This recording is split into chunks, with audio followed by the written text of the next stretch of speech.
ما دام القلب طيبا والنية صافية.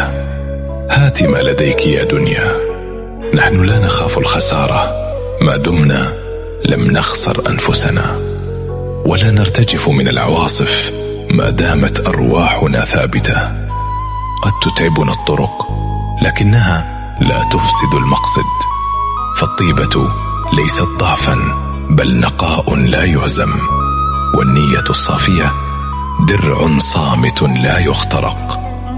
نواجه الحياة بهدوء وبقلوب خالية من الخبث، فإن أخذت منا الدنيا أخذت أشياء لا تمس جوهرنا، وإن أعطتنا فبفضل الصبر لا الصدفة.